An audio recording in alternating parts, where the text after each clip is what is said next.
Hello friends, आज बहुत बारिश हो रही है जम की। तो बारिश में आज मजा लेंगे।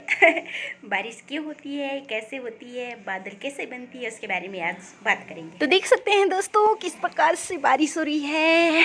तो बादल जो है जल वाष्प के संघनन से बनते हैं। जब पृथ्वी की सतह से पानी जो है वाष्पित होकर ऊपर उठता है ना, तो ठंडा होता है और हवा में मौजूद सूक्ष्म कणों पर जमा होकर छोटी छोटी बूंदों में बदल जाता है।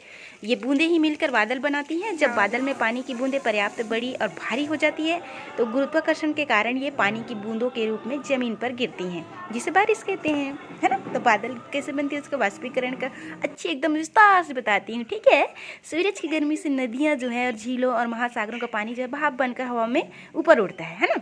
तो यह गर्म नम हवा जो वायुमंडल में और ऊपर उड़ती है जहाँ तापमान कम होता है, ठीक है। इस प्रकार से ठंडी हवा जल वाष्प को धारण नहीं कर पाती है और यह जल वाष्प हवा में मौजूद धूल या नमक के सूक्ष्म कणों के चारों ओर जमा हो जाती है और तरल पानी की छोटी छोटी बूंदों में बदल जाती है ना। तो इस प्रकार से ये पानी की छोटी छोटी बूंदें हवा में तैरती रहती है, एक साथ मिलकर ये बादल बनाती है।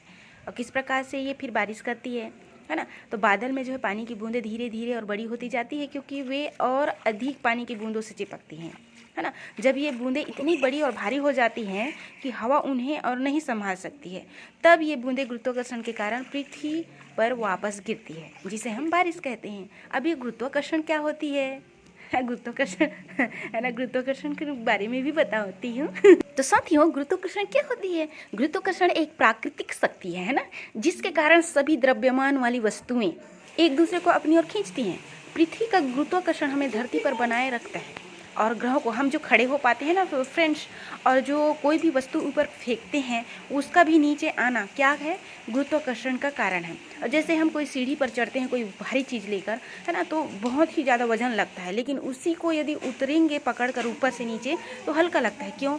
क्योंकि वो ऊपर से उतरते हैं तो अपने साइड पे ही आते हैं, है ना। जिस तरफ उसको खींचता है गुरुत्वाकर्षण, जिस तरफ खींचता है उसी तरफ आता है, उसी तरफ हम आते हैं, इस कारण से। और जब हम नीचे से ऊपर ले जाते हैं ना कोई भी भारी चीज़, तो क्या है, जो गुरुत्वाकर्षण बल लगता है उसके अपोजिट ले जाते हैं, ठीक है। तो वो क्या होता है, हमको वजन लगता है। गुरुत्वाकर्षण बल क्योंकि उसको नीचे खींचती है और हम ऊपर ले जाते हैं, इसलिए वो क्या होता है, भारी होता है। वो उसका कारण उसका क्या प्रूव करता है, वो गुरुत्वाकर्षण बल को प्रूव करता है।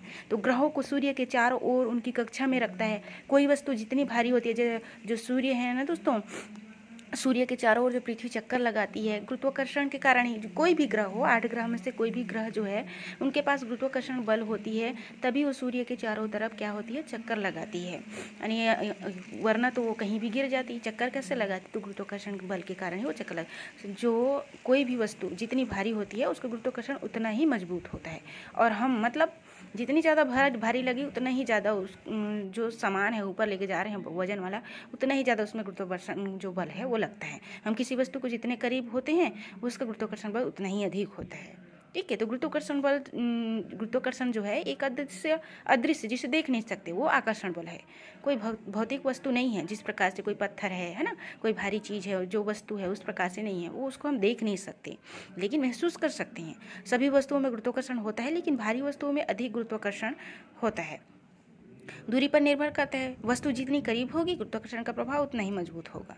और जैसे कि दोस्तों कोई भी हम जैसे कि बलून वगैरह उड़ाते हैं तो ऊपर फेंकते हैं, आप लोग अक्सर देखते होंगे कि दिवाली के समय भी कोई दिया बत्ती करके बलून ऊपर फेंका जाता है, गुब्बारा, लेकिन वो वापस नहीं आता। क्यों? क्योंकि दोस्तों उसका भी एक लिमिट ऊंचाई होती है गुरुत्वाकर्षण बल का।